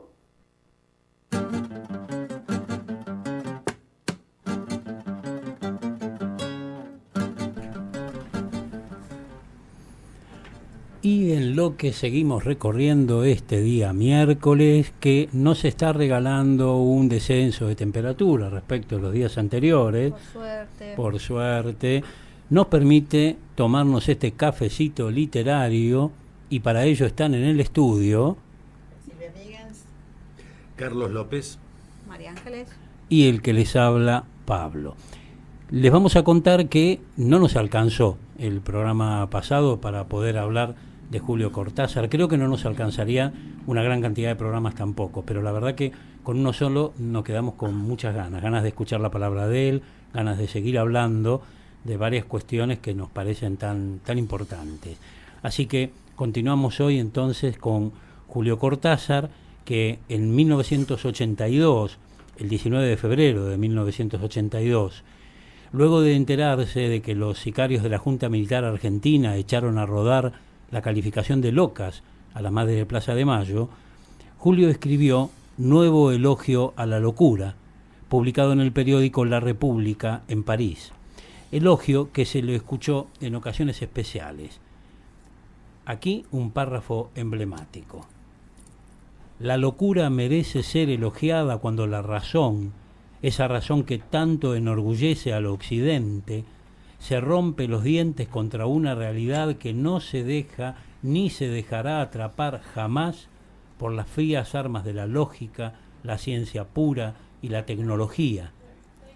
Y más adelante, sigamos siendo locos, madres y abuelitas de Plaza de Mayo, gentes de pluma y de palabra, exiliados de dentro y de fuera. Sigamos siendo locos, argentinos.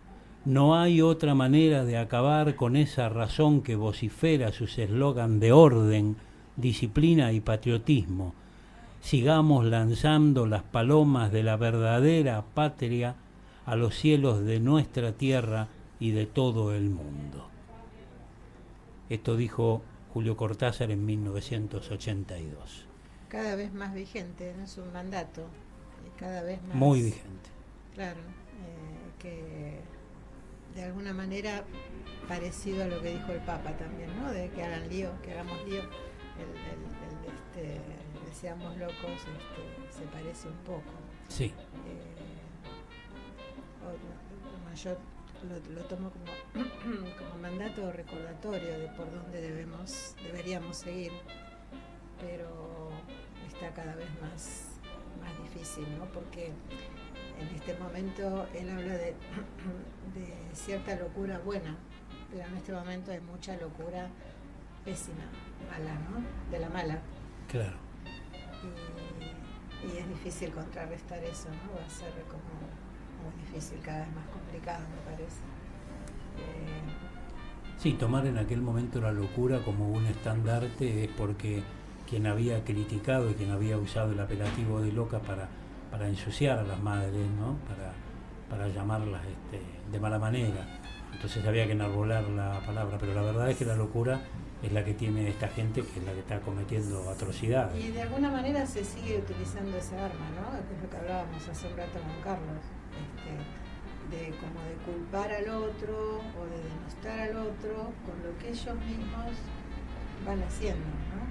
Como que nos hacen cargo de cosas que son ellos los que las hacen. Entre ellos las maldades, o la locura peligrosa. Yo quiero, a propósito del texto que recién leyó Pablo, puntualizar cuando Cortázar escribe sobre los exiliados de adentro y los de afuera. ¿Y por qué quiero decir esto? Porque está lejos en el recuerdo colectivo, pero cuando comenzó la transición de la democracia, hubo una grieta, porque grietas hubo siempre, que tenía que ver con los de adentro y los que se habían ido, los exiliados de adentro y de afuera. Sobre todo se dio en el plano intelectual. Los escritores comenzaron una disputa que no duró tanto, pero que ese tiempo que sí duró, que habrá sido un año y fracción, fue muy fuerte esa disputa, y que Julio Cortázar haya sintetizado la idea diciendo, bueno, los de adentro y los exiliados de afuera, me parece una gran síntesis, porque en definitiva hubo exiliados adentro y afuera, es decir, todos sufrieron de algún modo, ¿no? Siempre me pareció falsa esa grieta de,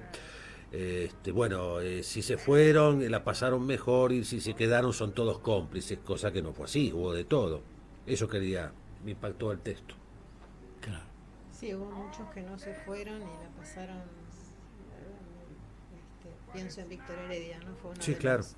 los tantos que no se fueron y como personaje más conocido, ¿va? Sí, claro. Hasta los que no estábamos participando de ninguna manera, de alguna manera lo sufrimos. Uh-huh. Sufrimos esa etapa. No, de pronto no tan manifiestamente, pero Las conductas dignas no tienen que ver con las geografías. Uno puede ser digno acá, afuera, eso va más allá de eso. Y las complicidades lo mismo, se pueden dar adentro o afuera.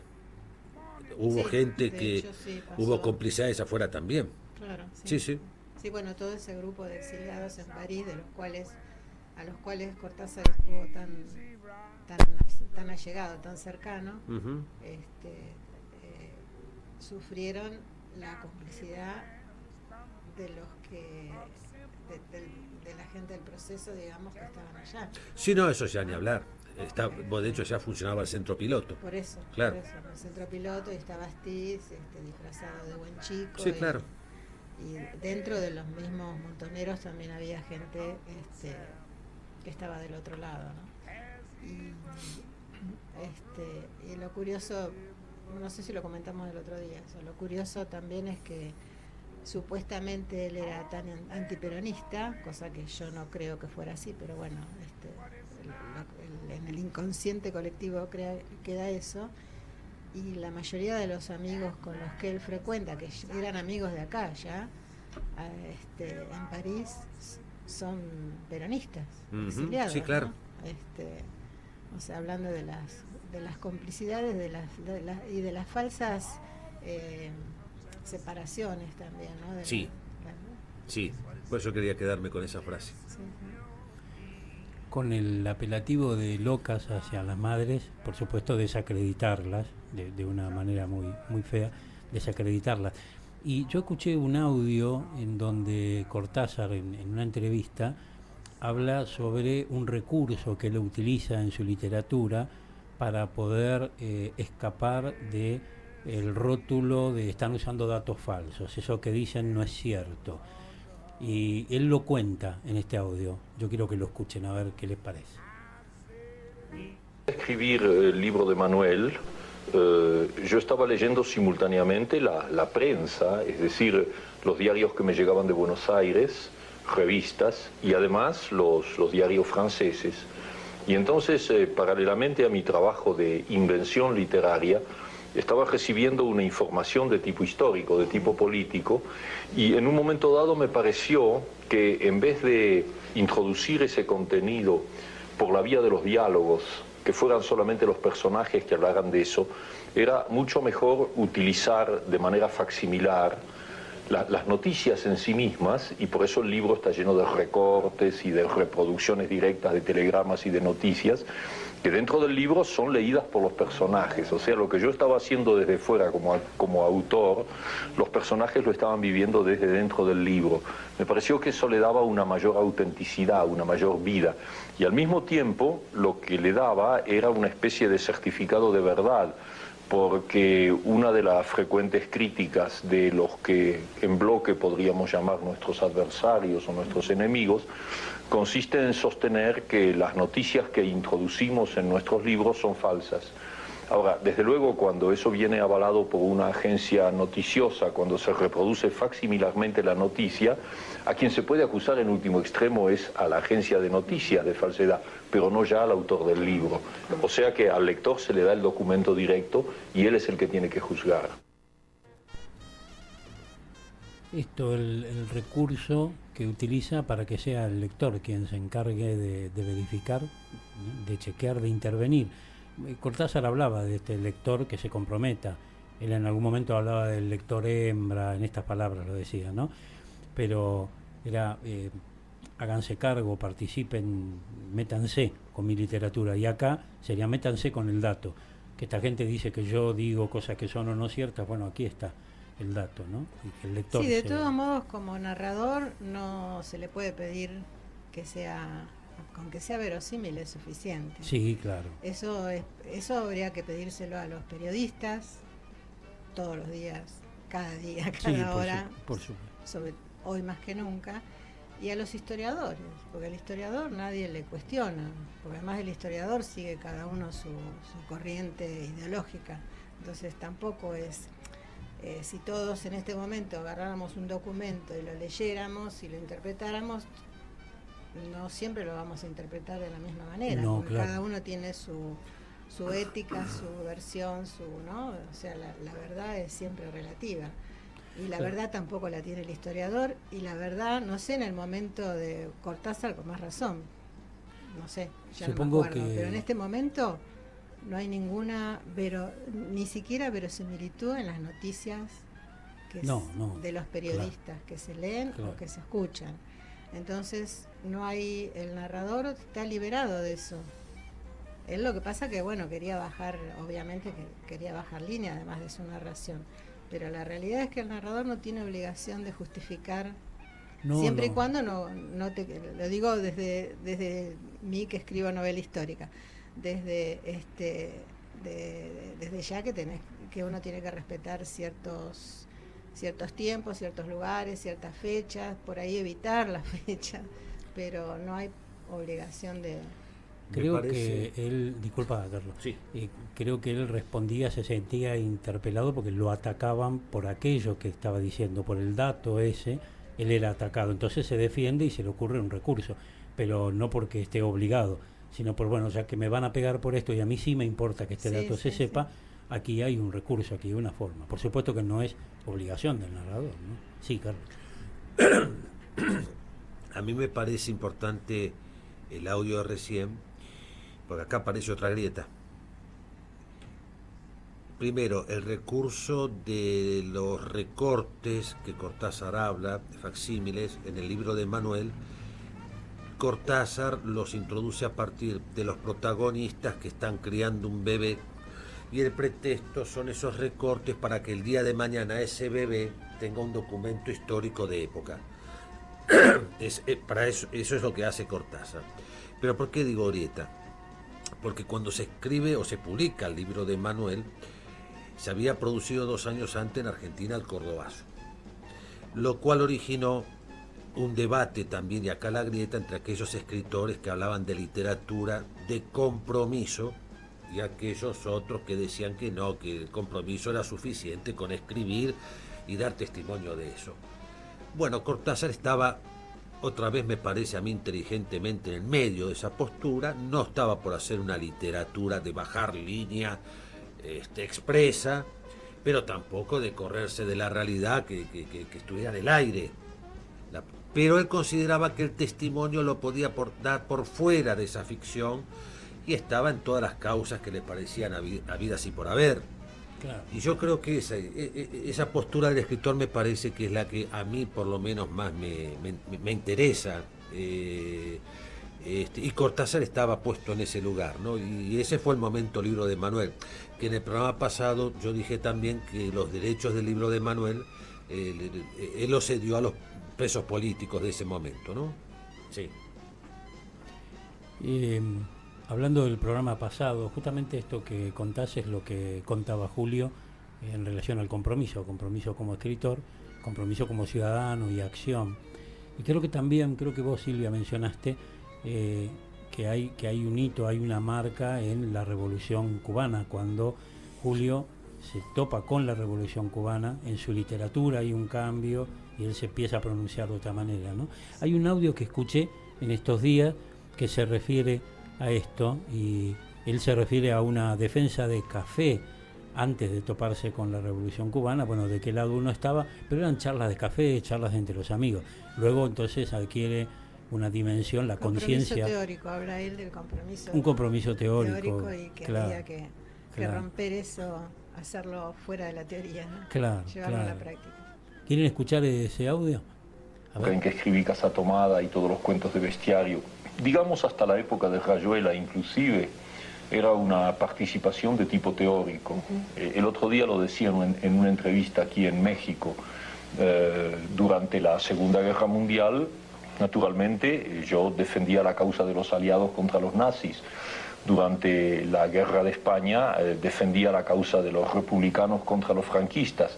Pero era lo que yo llamo ahora defensas de café, porque eran conversaciones con los amigos en los cafés, a lo sumo algún incidente en la calle cuando había una manifestación, pero no había ninguna participación directa. Nunca se nos ocurrió que podíamos hacer mucho más por la causa que defendíamos. Simplemente estábamos del lado de los aliados o del lado de los republicanos. En un plano de simpatía. En un plano de simpatía, pero en un plano exclusivamente teórico, que no incluía la posibilidad, por ejemplo, no diré ya de incorporarse personalmente, porque eso desde la Argentina eran problemas casi insolubles, pero sí de participar en comités, en obras de solidaridad, en trabajos de conjunto. Es decir, ya entrar en un trabajo de tipo político. No, eso no. Es un proceso que se fue haciendo muy lentamente a partir de la experiencia de la Revolución Cubana. Esto que decías vos, Silvia, sobre la Revolución Cubana y ese cambio, ¿no? Sí, él mismo lo confiesa. Hay varios lugares donde habla de eso, ¿no? Y también tiene que ver lo que nos pasa hoy, ¿no? Que también lo hablábamos con Carlos hace un rato, que todos somos en realidad opinólogos de café, ¿no? Claro. Y después llevar a la práctica lo que uno cree no es sencillo, o nos da fiaca, o no es el momento, o no lo encontramos, tampoco nos convence los mecanismos que están en danza, y bueno, y es muy, muy triste, ¿no?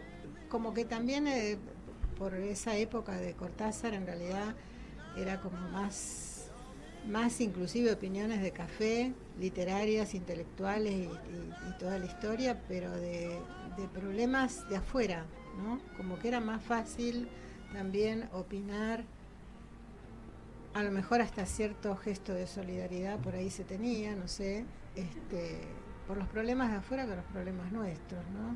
Eso también por ahí es una cuestión que en el resto no sé si en el resto de Latinoamérica, pero yo me acuerdo, por ejemplo, estando en Colombia, que también le criticaban ese tipo de cuestión a Cortázar, ¿no? Supongo que también por desconocimiento de la historia, ¿no? De su historia, pero era como, hasta le criticaban, que creo que él dice algo también por ahí, de que hablaba como francés, cosa que era un problema físico y todos le decían que era... Claro, y claro. Me tocaba en Colombia defender eso. No, pero él tenía un problema físico por el cual pronunciaba mal las R's, no hablaba en francés. A mí también me interesa que, por ejemplo, cuando se produce la revolución sandinista, Cortázar define eso como que lo que más le llamaba la atención de esa revolución era que era un movimiento de liberación que había terminado con una dinastía que era la de los Somoza, lo más atractivo de todo eso, y que después, bueno, el tiempo iba a acomodar las cosas y ver cómo Nicaragua evolucionaba o involucionaba, pero interesaba la fuerza de haber sacado al dictador. Pero ese mismo año, y esto me parece la riqueza de Cortázar y las distintas aristas del intelectual, del escritor, Cortázar escribe, por ejemplo, un texto que se llama Beethoven lejos del festival, donde trae una vieja historia de una orquesta clásica que de pronto tiene que lidiar con una señora en la platea que tose todo el concierto y se impone la señora. Eso en clave humorística es muy bueno, y es el mismo año que está escribiendo por ahí cosas de la revolución sandinista. Puede darse un tiempo a escribir algo humorístico. Esa arista me interesa de Cortázar, es decir, la que hablamos un poco también el programa pasado, el juego, el compromiso, la ficción por la ficción, buscaba por todos lados, no se estancaba en una zona, que le pasó a muchos de sus contemporáneos. No sé, uno dice Fontana Rosa, por decir cualquiera. Hacía humor, pero no salía de eso. O dice Osvaldo Soriano, que también buen escritor, pero estaba enclavado por ahí en cuestiones de la novela policial o de pronto en el fútbol, que no es poco, pero uno sabía que era más previsible dentro de lo bueno que lo hacían, lo genial que lo hacían. En Cortázar es más difícil de descifrar los caminos, por dónde podía ir, siempre estaba sorprendiendo, provocando. Eso es lo que más me gusta, por lo menos de él. Claro. Sí. Hay otro audio donde está hablando de lo mismo, pero yo digo como que todavía da un pasito más, porque no habla solo respecto de un problema de la participación política o la acción en política, sino habla del plano individual y de la noción del prójimo, la noción de la existencia del prójimo. Antes de hablar del problema político, se estaba refiriendo a política, ¿no? Pero me impactó eso. ¿Lo quieren escuchar? En Las Babas del Diablo hay efectivamente fotografías que modifican la visión personal de la realidad de un personaje, pero eso de todas maneras se sigue cumpliendo como en Rayuela, dentro de un plano muy personal, muy individual, sin ninguna proyección de tipo histórico. El personaje está solo en el cuento, tiene un problema y ese problema es su problema. En cambio, las diapositivas que se proyectan en Apocalipsis de Solentiname reflejan esa nueva visión del mundo en la que yo fui entrando a partir de los años 60. Es decir, que ya no se trata de un problema exclusivamente personal de ese fotógrafo, sino que es un problema de tipo histórico que está abarcando el destino de todos los pueblos de América Latina. Él, el fotógrafo, lo sufre como una experiencia individual, desde luego. Todos vivimos individualmente los procesos históricos, pero al mismo tiempo con una conciencia muy aguda de que son procesos que lo trascienden y que abarcan ya al prójimo. Esa noción de prójimo de la que yo no tenía ninguna idea precisa antes de esa época. Pero que ya se nota en el perseguidor también. Yo creo que el perseguidor es el momento del que yo no tenía conciencia clara, sin embargo, eso lo veo ahora a distancia, en que comencé a plantearme ese tipo de problemas, en que comencé a salir de una actitud que tal vez se podría calificar de demasiado egoísta o demasiado egotista, y empecé a mirar un poco más allá de lo que lo había hecho hasta ese momento. Bueno, sí, es lo mismo que decíamos antes, ¿no? Claro.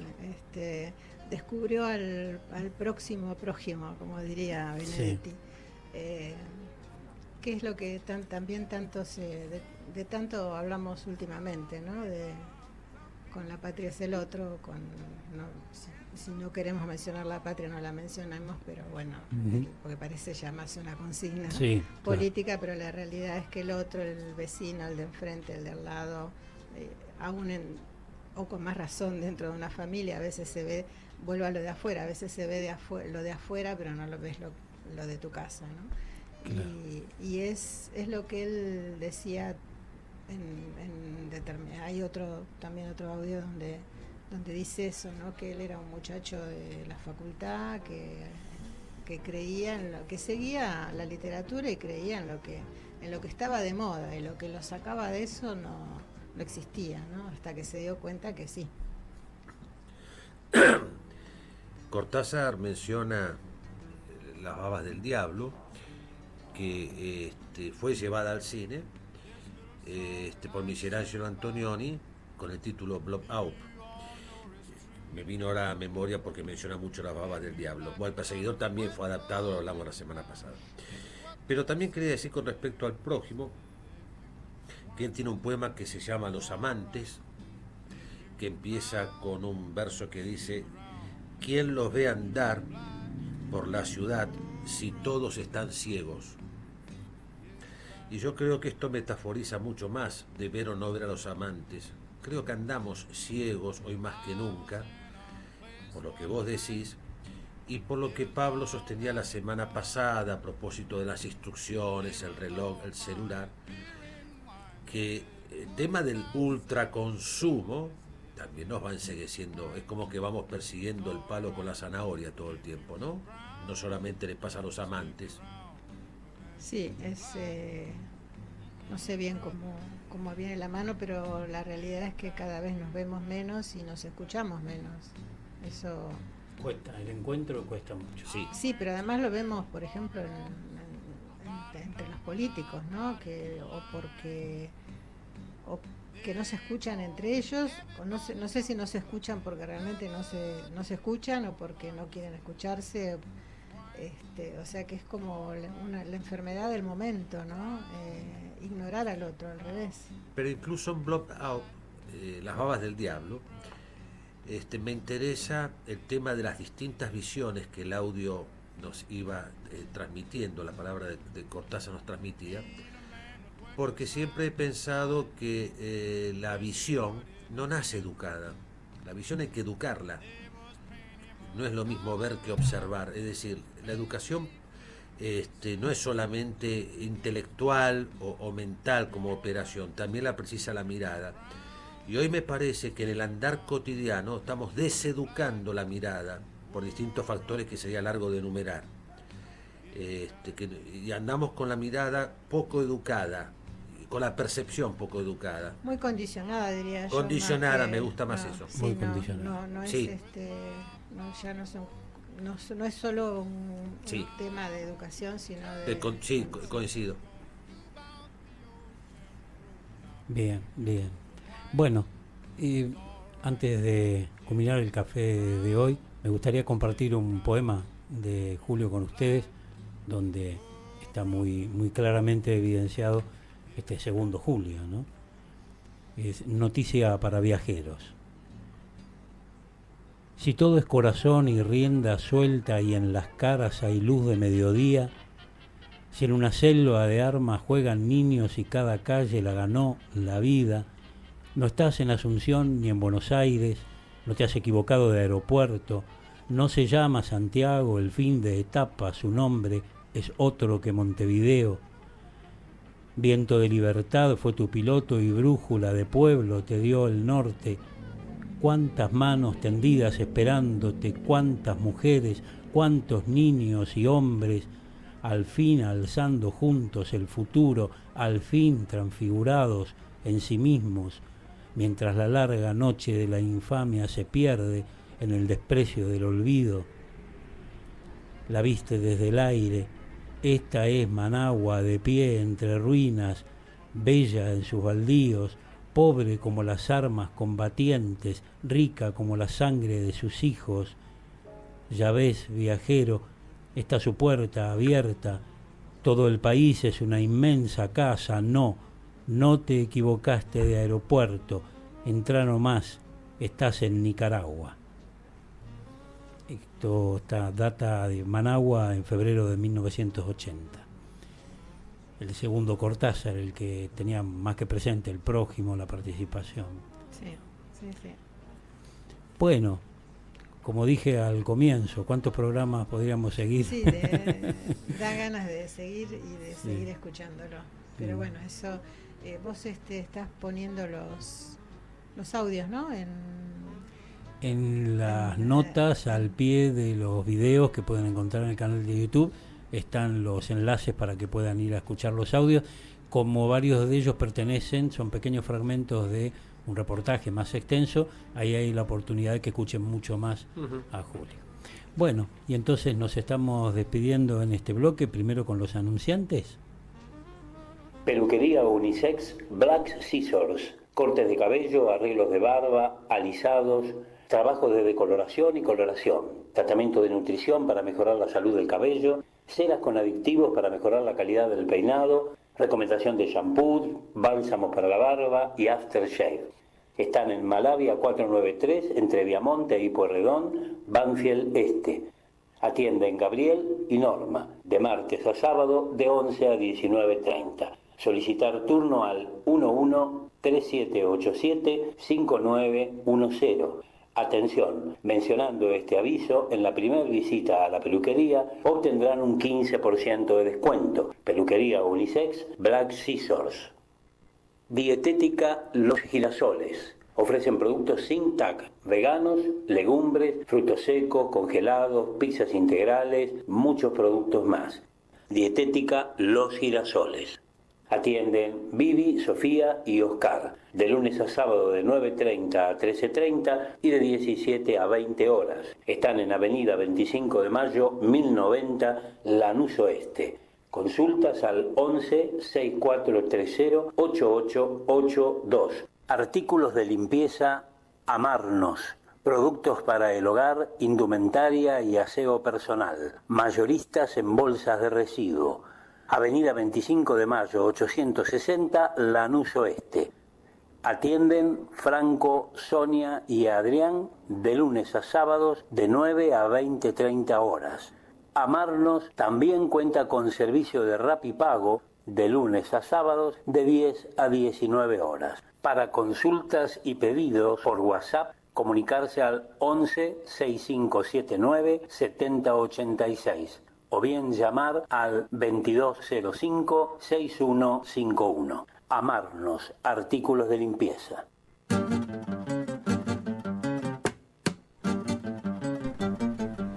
Bueno, se nos terminó el cafecito, no así las ganas de seguir charlando sobre literatura. Yo, en mi caso, escuchándolos a ustedes que saben tanto. Así que bueno, lo seguimos la semana que viene. Porque no solo se terminó el café, sino también todo el programa. Se terminó el programa. Así que nos escuchamos la semana que viene en este programa que se llama Bien Vivir. Bien Vivir. Ahí va.